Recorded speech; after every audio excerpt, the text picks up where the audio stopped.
I've been on several networks throughout Canada today talking about Yogi Berra and several going back to the States as well. And I figured that eventually we would be talking about Yogi on Yes, and certainly we will during the coverage of the ball game. And talking about Yogi Berra and memories of Yogi certainly brings a smile to my face. I think that Yogi, when we look at his life, it's a life well lived, to say the least.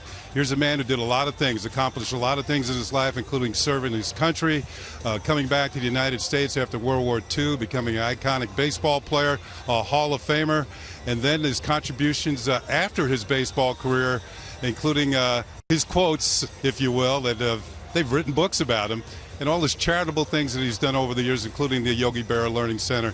I just think this is a life well lived, and we can all celebrate Yogi Berra today, now that he's gone. Kenny, you're a kid growing up in New York. What's your first recollection, your first memory of hearing about Yogi Berra and the type of baseball player that he was? Jack, that's a very good question because my dad was a big-time Dodger fan, and he always said the last guy he wanted up against the Dodgers in the World Series was Yogi Berra. He knew bad things were going to happen. Yogi could hit anything. Bad pitches over his head, he could hit into the seats in that short right field porch at Yankee Stadium, and he did so many, many times against the Dodgers in the World Series.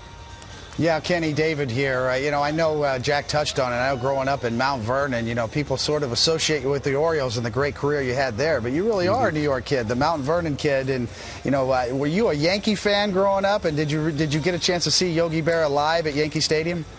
Of course I did. I went down. One of the greatest memories I have as a youngster is the 1961 season. I thought that would, in my era growing up, that was the greatest Yankee team of all time. They had 7 players, including Yogi, hit more than 20 home runs. That was the year of Mantle and Maris. Maris broke the record with 61. Mantle hit 54. They went on to win the World Series despite the fact that Mickey Mantle was not in the lineup. It was just a great, great team. It was fun to watch. And those are the type of teams when you're growing up, David, I'm sure you had the same thing in Kansas City. Those are the type of teams that made you want to be a baseball player because they made it look so easy. As we became pros, we realized, well, maybe it isn't so easy. And that makes us appreciate the accomplishments of somebody like Yogi Berra even more. Kenny, you called it for Yogi a life well lived. It includes many facets to that life as a baseball player, as an American war hero, as a TV pitchman. We've shown all aspects of it. Are you ever amazed at how he sort of crossed generations and everybody from young kids to older folks knew him? It's interesting because I was talking to Al Leiter upstairs a little while ago, and Al says even his youngsters who never saw Yogi play, just because they've met him, they all like Yogi. I mean, from 8 to 80, he has fans all over the country. I mean, the Yankees are certainly the most celebrated team, and Yogi, the biggest winner of all Yankees with 10 World Series championships as a player and numerous ones as a coach.